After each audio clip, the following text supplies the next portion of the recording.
Assalamu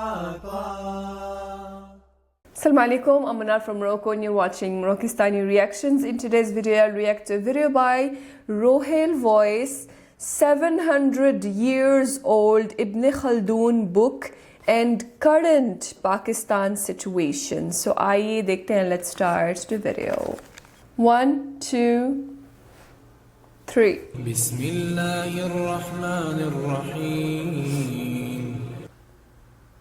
آپ سبھی ناظرین کو روہیل وائس چینل میں دل کی گہرائیوں سے خوش آمدید اور خلوص بھرا سلام. محترم ناظرین, آج کا ہمارا دلچسپ موضوع 700 سال پہلے لکھی گئی ابن خلدون کی تحریر جو آج ہمارے ملک کا منظرنامہ ہے. آئیے ملاحظہ کرتے ہیں کہ ابن خلدون نے 700 سال پہلے کیا لکھا تھا جو آج ہمارے ملک کا منظرنامہ پیش کر رہا ہے.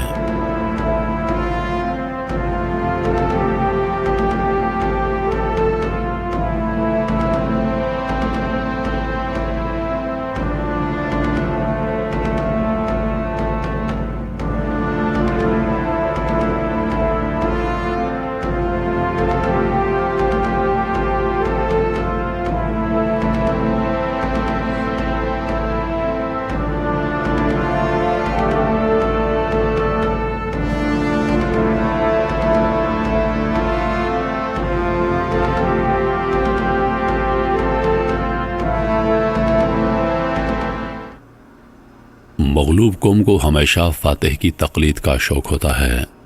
فاتح کی وردی اور دوسرے پر سجے تغمے, طلائی بٹن اور بٹنوں پر کنندہ طاقت کی علامات, اعزازی نشانات, اس کی نشست و برخاست کے طور طریقے, اس کے تمام حالات, رسم و رواج, اس کے ماضی کو اپنی تاریخ سے جوڑ لیتے ہیں.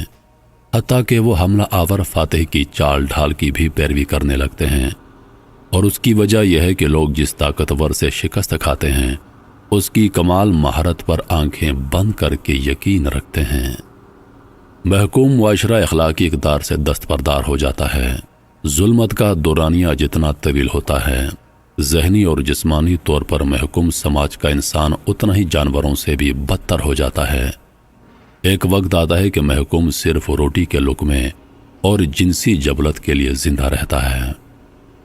جب ریاستیں ناکام اور قومیں زوال پذیر ہوتی ہیں تو ان میں نجومی, بھکاری, منافق, ڈھونک رچانے والے, چغل خور, کھجور کی گھٹلیوں کے کاری, درہم و دینار کے عوض فتویٰ فروش فقیہ, جھوٹے راوی, ناگوار آواز والے متکبر گلوکار, بھد اڑانے والے شاعر, غنڈے ڈھول بجانے والے, خود ساختہ حق اور سچ کے دعوے دار, ذائچے بنانے والے, خوش آمدی, طنز اور ہجوم کرنے والے, موقع پرست سیاستدانوں اور افواہیں پھیلانے والے مسافروں کی بہتات ہو جاتی ہے.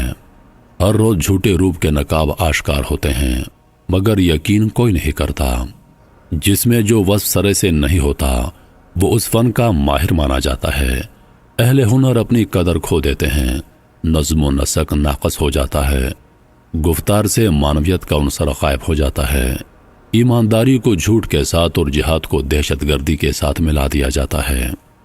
جب ریاستیں برباد ہوتی ہیں تو ہر سو دہشت پھیلتی ہے اور لوگ گروہوں میں پناہ ڈھونڈنے لگتے ہیں. عجائبات ظاہر ہوتے ہیں اور افواہیں پھیلتی ہیں. بانجھ بحثیں طویل پکڑتی ہیں.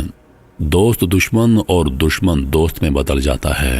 باطل کی آواز بلند ہوتی ہے اور حق کی آواز دب جاتی ہے. مشکوک چہرے نظر آتے ہیں اور ملن نثار چہرے سطح سے غائب ہو جاتے ہیں. حوصلہ افزا خواب نایاب ہو جاتے ہیں اور امیدیں دم توڑ جاتی ہیں. عقل مند کی بیگانگی بڑھ جاتی ہے.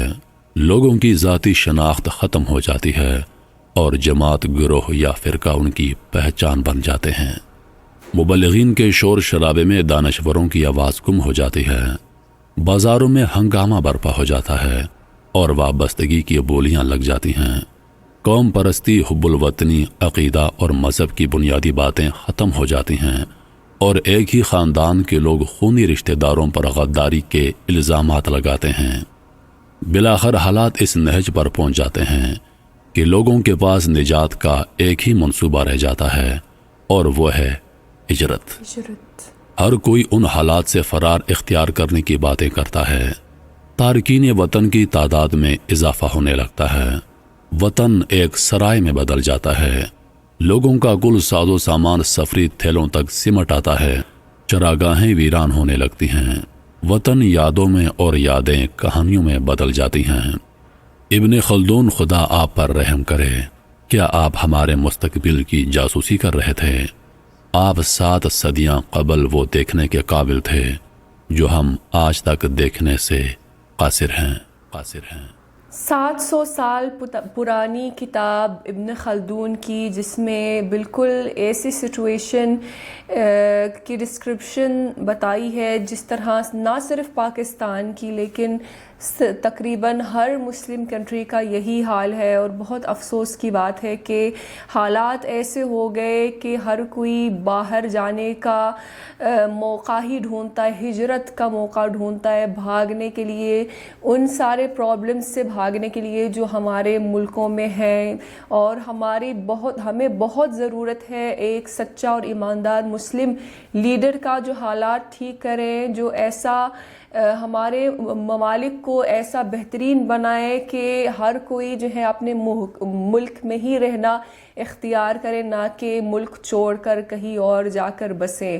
تو یہ صرف پاکستان کی ہی نہیں، یہ سارے مسلم ممالک کا یہ حال ہے۔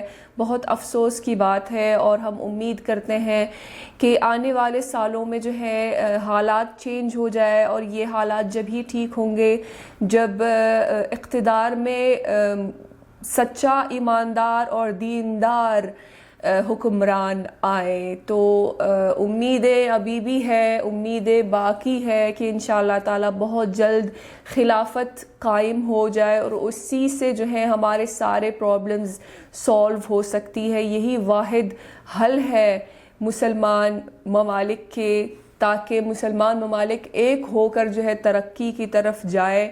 بہت دعائیں ہیں پاکستان کے لیے اور تمام مسلم ممالک کے لیے کہ اللہ تعالی ہمیں ایک سچا، ایماندار اور دیندار حکمران دے، آمین ثم آمین۔ سو یہ تھی آج کی ویڈیو، امید ہے کہ آپ سب کو پسند آئی ہوگی۔ ملتے ہیں انشاءاللہ نیکسٹ ویڈیو میں، چل دین اپنا بہت خیال رکھیے گا، فی امان اللہ۔